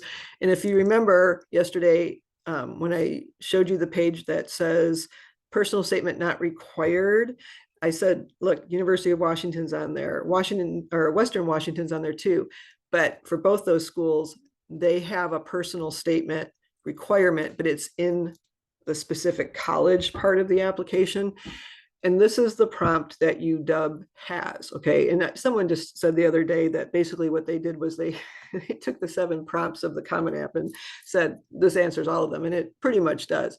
It says, tell a story from your life describing an experience that either demonstrates your character or helped to shape it. I don't think I've ever seen an instance where a student's Common App personal statement doesn't work for this. So just know you just have to cut and paste and put it in there, okay?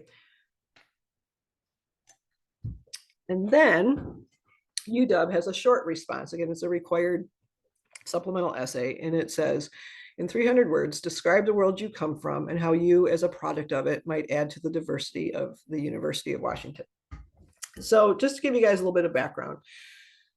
So last summer, the Supreme Court ruled that colleges cannot use race in admissions. And a lot of people were rightfully upset and all that. And what that means that is, even if you fill it out on your college application, when they redact the information, like colleges can't see it, it's blacked out. So, but what's interesting, what people don't understand, is that in the state of Washington, about 25 years ago, voters voted saying that our public universities cannot use race in admissions. So our state schools have not been able to do that. And that's why the University of Washington has this specific question, because this allows students to talk about their race and culture if they so choose. And I say if they so choose. So there have been a lot of colleges in the last year that have added this type of a question. I call it the diversity or community essay. Okay, so if you're reading the supplemental essays and you see the word community and or diversity, it's pretty much this essay, all right? And there's so many different ways to handle this. And I'm gonna read you some examples in a minute here. But basically, what colleges want to know is, are you inclusive? And there are so many different ways to show, to prove that somebody is inclusive. I actually really like these essays when they're done well. I think they're really beautiful. There's obviously race and culture can be a way to talk about being inclusive and showing communities that you belong to. But I've seen students do it about gender and sexuality and food and music and hair texture. And there's all sorts of different ways. And the storylines typically go one of three ways. The first one is, I'm inclusive, but people aren't inclusive of me, and this is what I did about it. Another one, which can be very powerful, and this takes vulnerability and bravery and all that stuff, but when they're done well, man, they're awesome. And it basically says, I wasn't inclusive. I call these the I was a jerk essay. And it's okay. We can all be jerks, and then we change, and that's a big growth thing. So anyways, I started off that I was not inclusive, but then I changed, and this is how, and now I'm inclusive.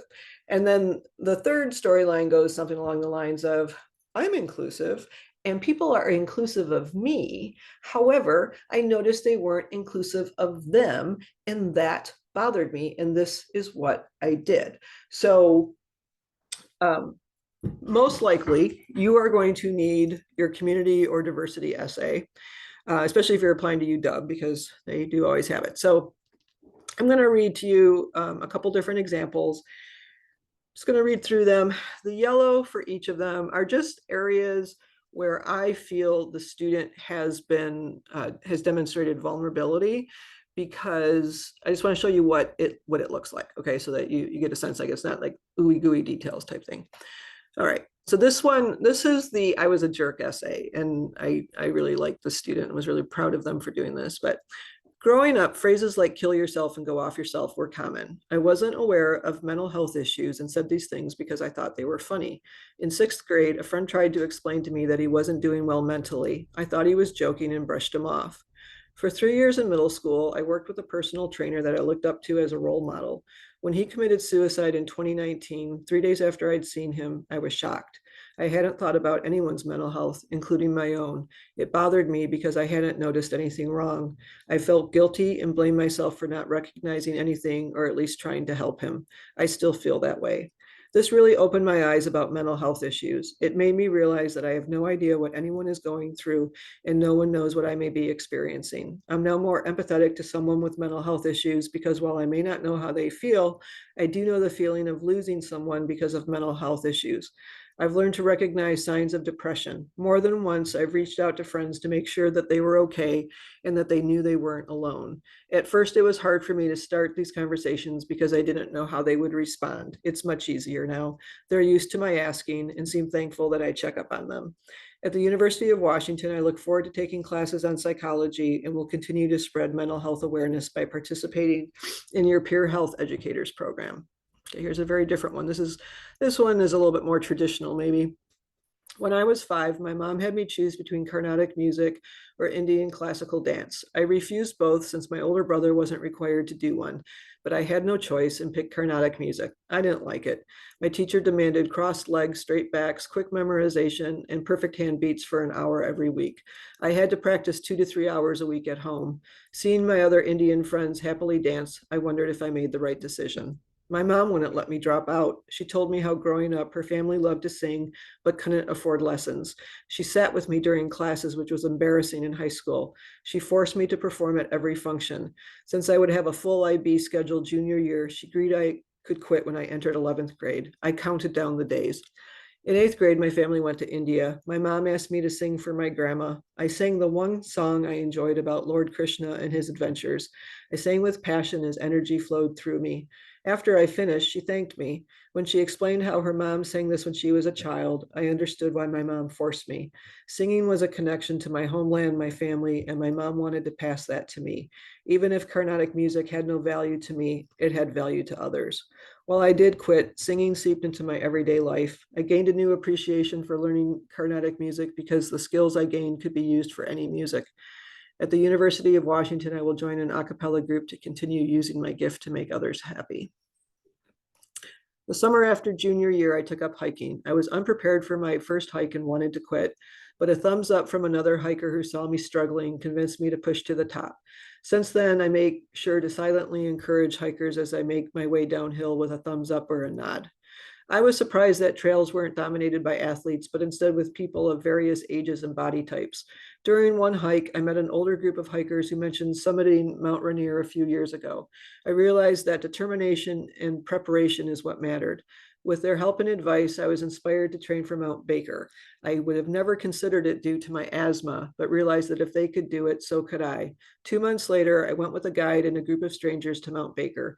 Despite not knowing each other, we supported each other during the 4-day hike and the grueling 7-hour summit day. At the top, I noticed a partner running low on food, so I gave them some of mine. While hiking seems to be an individual sport, it thrives upon supporting each other. I like applying this philosophy to other parts of my life. When participating in a hackathon, we had an error in our app. Despite being a competition, another group helped fix it. In turn, I gave recommendations about an interface that they were using. At the University of Washington, I will continue hiking. I look forward to joining the Peaks and Professors Club to meet diverse people and revitalizing the hiking club at UW, which hasn't scheduled any hikes in 2023. I want to foster a community where anyone and everyone can be supported.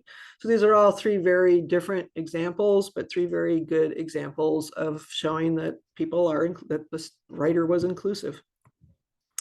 Okay, some of you may have the pleasure, and I use that term loosely, of having to write a why us essay, okay? And I will tell you, these are very challenging. Do not start writing supplemental essays for a why us, okay? Like, get your training wheels on, get used to writing supplemental essays before you do a why us. So once again, my arms are being used for this demonstration. So there's two parts to a why us. And students tend to focus on this side, which is why they want to go to a college. And you got to be careful here to not be too generic. You certainly don't want to say, you have a very strong engineering program, your campus is beautiful, you have study abroad, you know, whatever. Like, it's like you could say that about so many schools.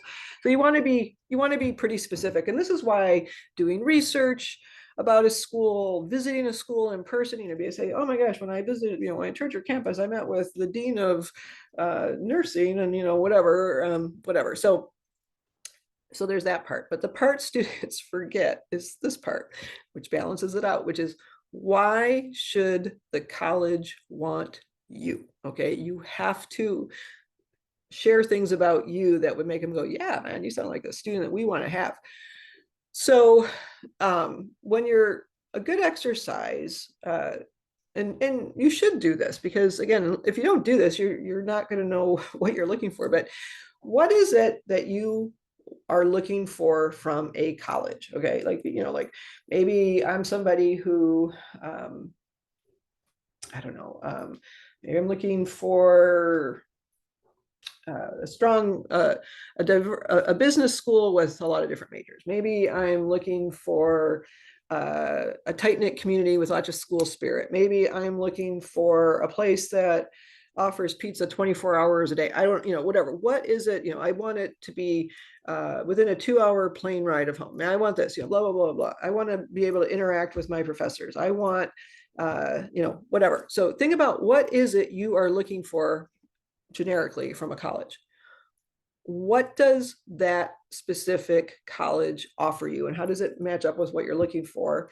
And then what are you bringing? So if I'm looking for a school with school spirit and a strong sense of community, maybe I'm going to talk about how I am somebody who creates community wherever I go, and I have a very positive, uplifting spirit. You know, like again, what do I have that matches and a college might want? So one thing that you might find helpful as you're working on your why us essays is to look at the school's mission statement. And this is very easy to do. You go to the school's website, type in mission statement, and it'll pop up.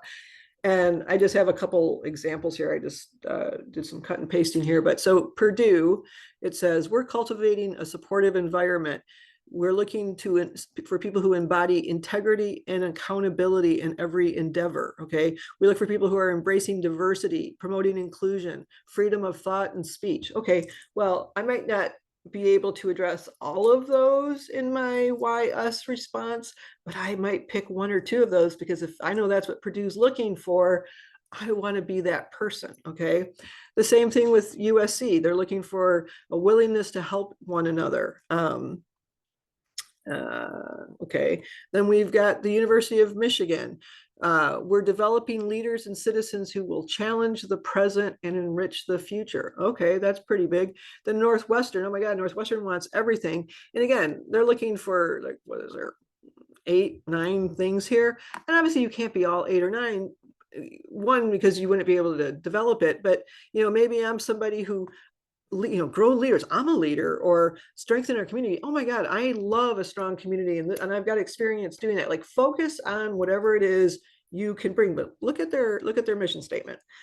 So I'm not going to read this whole thing. I'm only going to read parts of it, but this was a student who was applying to the University of Michigan. Now, the University of Michigan, as I've said before, is a highly selective, extreme reach school for anybody who's applying to it. Okay. And they have a supplemental essay that basically read in 550 words, tell us why you want to study your major at the University of Washington or University of Michigan. And when the student gave me their first draft, I laughed at them and I said, well, you obviously do not want to go to Michigan because it was so bland and generic and there's no effort. These are super, super hard to write. And we talked about it. I shared some resources for them to use, and then they came back and they knocked it out of the park. So this was a student who wanted to study nursing. I dream of traveling the world and experiencing life outside of what I know. I will minor in global health. Michigan also offers 7 study abroad programs specifically for nursing students. As a woman in STEM, I want to attend a college that empowers me. My AP chemistry teacher encouraged me to join HOSA and Science National Honor Society, 2 male-dominant clubs. I competed for our HOSA chapter and discovered that I love the science community. Since then, I've encouraged young women in my school to join these clubs alongside with me. I look to continue my active involvement of supporting women in STEM, and she talks about how they would be doing that and what the nursing program offers, and she's going to do that, and da-da-da-da, and did an excellent job. So as I said, these are not the first supplemental essays I would start with, but you also don't want to put them off because they do take quite a bit of research. Okay, I mentioned earlier that sometimes I recommend to students that they have more than one personal statement. They might need 2, and this has to do with direct to major admission. Okay, so you'll get this flow chart in the resources, but so basically what I'd ask students is, do you know your major? Okay, and it's either gonna be yes or no. Okay, so let's assume the answer is yes. Yes, you know your major. Yes, I want to study engineering. Okay, so the question to ask is, how does each specific college, does it offer direct admit for freshmen? And as I said on Tuesday session, it depends on the college, and you really should know how they handle things because they all do it differently. There are some schools that are going to say, oh, you want to be an engineer, you've got the grades, you've done the math class, okay, you're in, okay, no problem. Then there's schools that say, oh, we're going to put you as pre-engineering, and you have to do some prerequisites, and then once you've completed those by the end of freshman or sophomore year, then you just have come in, prove to us that you've taken these classes. As long as you've gotten a B or higher, then you will be in engineering. And then there are some that say, yes, we admit freshmen directly, and what you want to find out is it selective? In the first instance I gave you, they're just like, oh, as long as you've got the math and stuff, like, yeah, well, you're fine. But other schools will say, oh, no, yeah, we admit freshmen directly, but there's a 10% acceptance rate. There's a 15, unless it's 50% or more, I would tell you that's a fairly selective program. So if it is selective and they admit freshmen directly, you need to know, is there a supplemental essay about why have you chosen this major? In some schools, like the University of Michigan has one. University of Wisconsin has that. USC, a lot of schools have it, but you know who doesn't have it? The University of Washington. I've showed you their 2 prompts. And so that's why for computer science and engineering, again, if you look at their website, UW says you don't have to do this. But in my experience, the students who are more successful in getting placed into that major, and it doesn't guarantee anything, but there's a greater acceptance rate than those who haven't. So anyways, so if there isn't a supplemental essay that allows you to make the case as to why what you have done, that you know that this is your major, I would recommend that you consider using your personal statement for that. Again, you don't have to. But like in the case of Michigan, because they have a 550 word supplemental essay that says why this major at Michigan, you can't tell them the same story for your personal statement. You're going to have to tell them something that, you have to use a personal statement for a different story because you want them to learn different pieces of you. So hopefully that makes sense, but that's how you do it. And again, when you're making the case for how you know, I always tell students, tell your story. And this was an example from an extremely bright student that I worked with who wanted to do computer science. And this was just one paragraph of his personal statement. 2 years ago, I studied hundreds of hours for a prestigious high school computer science competition. I solved almost every problem I found from previous contests and consulted college-level textbooks to learn new algorithms and techniques. I felt prepared when the online competition began in December. After 4 qualification runs between December and March, I was named one of 26 national finalists out of thousands of students. It was fulfilling to see my hard work and passion transform into actual results. Again, think about the values that one paragraph shows about the student, about focus and dedication and hard work and stuff like that. So instead of saying, oh yeah, I won this award, oh, they told the story. So that's what I mean. So on college applications, including the Common App, they allow students to submit additional information. It's not required. These are optional. One is about the impact of COVID and remote learning. And again, do not feel obligated to put anything here, but if you have been impacted by remote learning, and for some students, COVID is still impacting them, you have up to 250 words to explain this.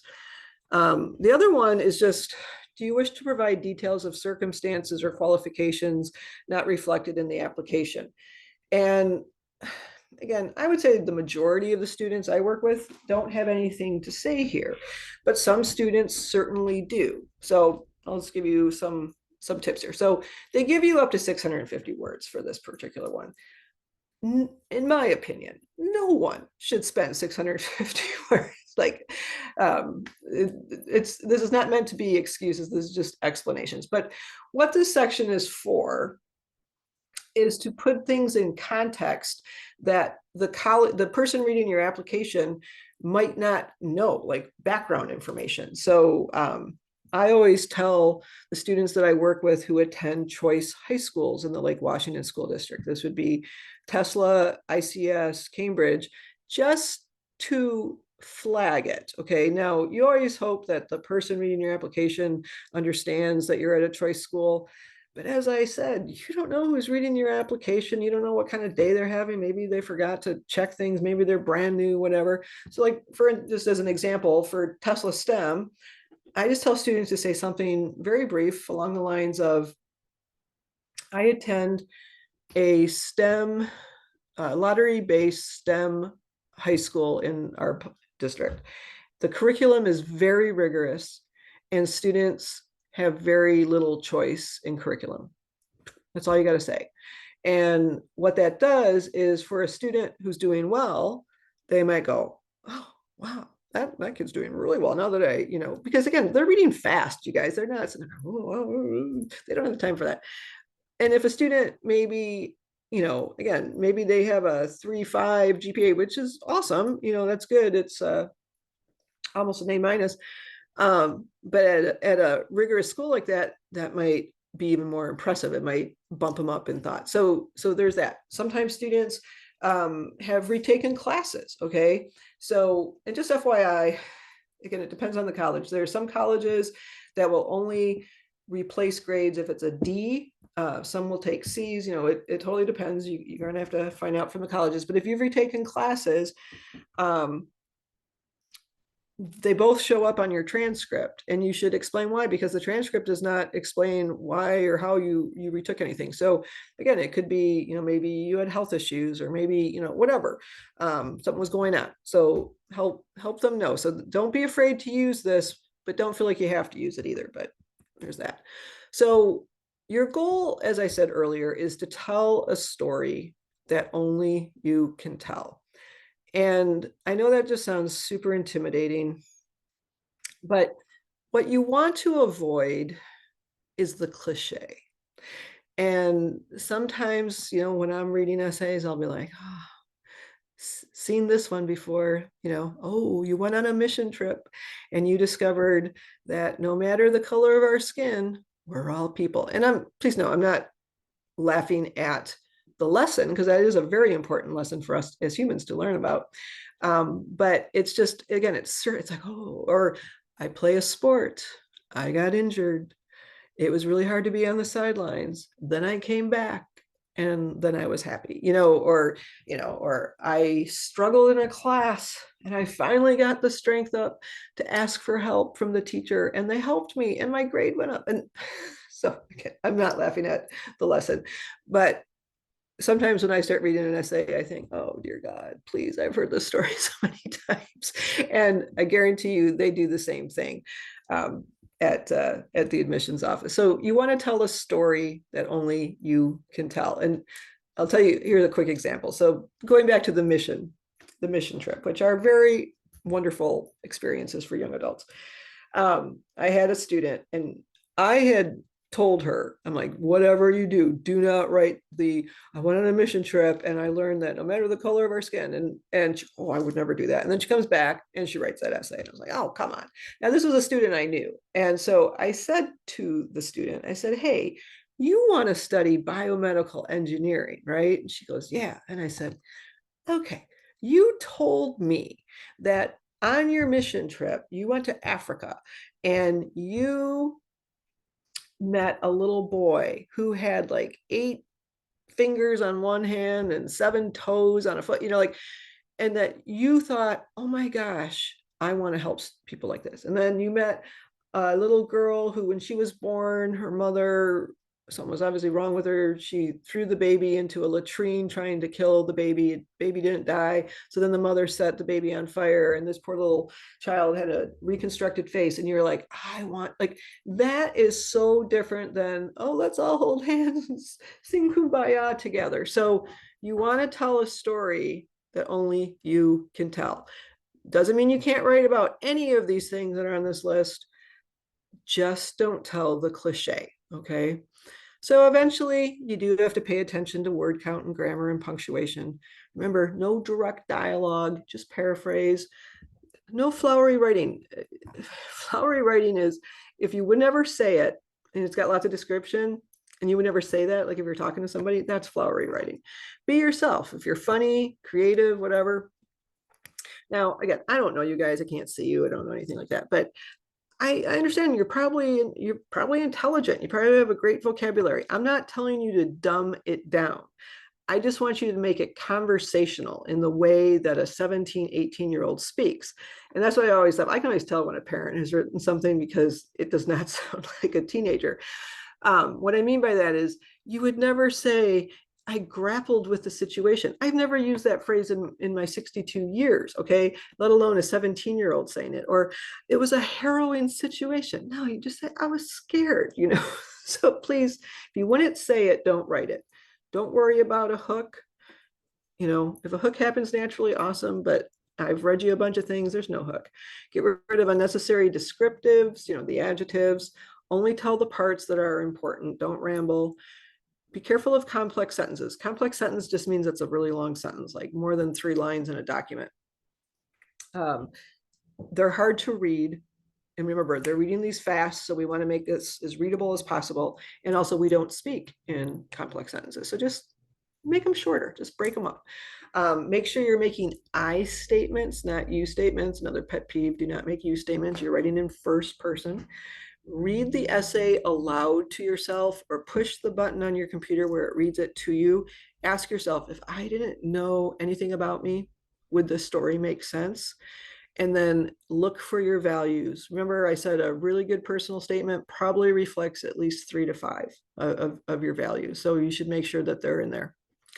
I'm going to make a little speech about senior English. Nobody has to listen to me, but I'm going to say it anyways. So I love and respect all teachers. I actually wanted to be a teacher growing up myself. And what I've discovered in my work of doing this is that English teachers are not taught how to write college essays. It's not part of the curriculum. I mean, obviously they can learn if they go outside of, whatever to learn how to write college essays, but many English teachers don't know the how-tos. And so they treat them like creative writing or AP Lang papers, and they're not, they're very different.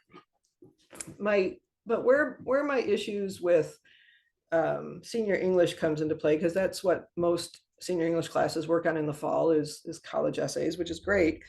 But my problem is that in a lot of instances, they do what are called peer reviews. And I've seen different ways that they do it, but it's not uncommon for them to take everybody in the class's personal statements and put them onto a website for the class to review. So a couple things. One, no senior in high school is qualified to give another senior in high school feedback on their college essay. Nobody knows anything. More importantly, this is a very competitive process. And many of you attend schools where it's very competitive. Like there's a lot of competitive students and everybody's all applying to the same highly selective group of colleges. I would never, ever show my peers, my classmates who are also applying to college, my actual college essay, because there's nothing to stop somebody from saying, wow, that's a great story. I think I'm going to use that. And the other thing too, is I talked about vulnerability. I said, I'm vulnerable now. I could care less. If anybody said, oh, I'm going to tell everybody, I'd say, I tell everybody already.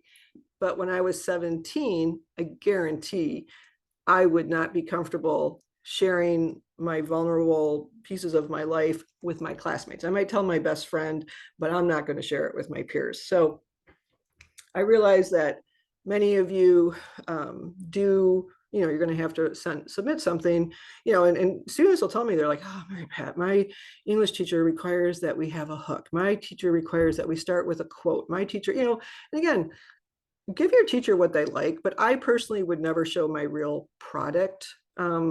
If it's something where my peers are going to be seeing it, I just wouldn't. If you want a peer to look at it, make sure they're either a year ahead of you or a year below you, not actually applying to the same colleges that you are. And as I said, you do absolutely want to avoid creative writing. This is not creative writing. Okay, this is conversational storytelling. So I'm not going to read this whole essay, this one, because I'm tired of talking, quite frankly, but I'm going to read parts of it. Okay, so this was a student that I worked with a number of years ago. Phenomenal student, so smart, wonderful writer. However, this student loved creative writing. And she'd always say to me, Mary Pat, I don't understand. Why are you saying this is creative writing? And I would say to her, it's because this is not how you would speak. If you were telling the story to someone, you wouldn't say it like this. And so the student was applying to the University of California, and I mentioned that they have the 4 PIQs, personal insight questions of 350 words. And so the student was responding to the prompt of describe an example of your leadership experience. Okay. And you can see this is all marked up. So yellow in this instance means, in my opinion, it's creative writing.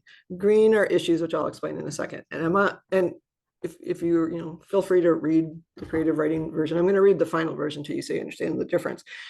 And students will say, what are you talking about? That's a great story. It is a great story. It's how the student tells the story that could be improved. And the conclusion isn't great. And all that. And down there at the bottom where in green, it says, I'm there for the serious stuff too. We tell each other everything. I lead her away from challenges I faced and support her through overcoming her own. That's all fine and good, but that's what I call surface level. It doesn't say anything. It's just, what does that mean? Is she having troubles with styling her hair, or are there deeper problems here? So I'm only going to read the first line. And the reason I'm only reading the first line is I can tell I used to read the whole thing. I have read this more than 85, 90 times, and I still stumble over it because it's not speakable. It's not conversational. So this is how it starts. I opened my jewelry box and found a slug. Adrenaline spiking, I shrieked at the unexpected sight. It seeped over my smooth silver rings, and heart pounding, I slammed the lid shut. Yeah, no one would speak like that. There's a number of you statements in there. The conclusion does not tie into college as it needs to. Okay, so this is the final version. Student did a great job. They changed the prompt to what would you say is your greatest talent or skill? My favorite skill is hiding a fake slug. That's not really a skill, but it represents more to me. A few years ago, my little sister's simple prank failed. She put a fake slug in my jewelry box, hoping to scare me. I took one look at the dog hair covered slug shaped piece of rubber and laughed. I could have left it on my dresser or rolled my eyes, but I hid it under her pillow instead, and our slug game began. Every time it's found, hiding in a shoe, volleyball bag, or ski gloves, we silently hide him somewhere new. We rarely speak about it, but it's become the tradition I'm most proud of. Although our bedrooms are only a few feet apart, my sister and I weren't always close. Nothing connected us, a teenager and a kid. We made fun of each other. We never told each other things. But not long after our slug hiding began, she came to me for the first time. Hearing how she was scared to make friends in middle school, we suddenly felt like a team. Making fun of her wasn't an option anymore, and I wanted to help her navigate the same issues I'd faced. We're both part of the LGBT community, which our parents don't accept. Our silly tradition of hiding the slug has brought us closer, allowing me to support her through serious challenges. When we were little, I hated when she copied me. Now I feel lucky to be someone she wants to follow. While I know that hiding a slug isn't a great skill, being a good older sister is. It also encourages me to be a role model she deserves. I know my sister and I will remain close while I'm in college. At the University of California, I look forward to helping others confront fears and overcome challenges. So that's the difference between creative writing and conversational storytelling. And this just reads so much better. Okay, so just reviewing what I said at the very beginning, character and personal qualities, okay? Colleges care about that, and the only way you can guarantee that they know about your character and personal qualities is through your essay. So you're going to need to organize, you need to know where you're applying. As I said yesterday, go through the Common App or the UC application, whatever, and look at all the writing requirements that you have. Get a sense, you can organize them. It's like, oh, look, I have 4 colleges that are asking me about why this major. I have 3 colleges that are asking about my community, the diversity community essay. And then you'll get a sense for what you have to write. And so some final things to think about. Does the first paragraph set up the story? Remember, the person reading it knows nothing about you. Does your conclusion tie into college and beyond? Are you showing? Is it in your voice? If somebody picked it up and said, oh my God, this sounds just like you. Are you showing any vulnerability? What values are you showing? And is it a story that only you can tell? And here's some tips for reading it or for editing your essays. Read it aloud. Don't worry about a hook. Check for spelling and grammar. Grammarly is great, and they have a free resource. Are you within the word count? If you're not, you need to be, okay? Are you showing and not simply telling? Are you oversharing? Again, I don't want ooey gooey details, okay? Just a little vulnerability. Check your adjectives and the use of very, really, so again, if you went through, if you're over the word count, check your adjectives. That's a good way to tighten it up.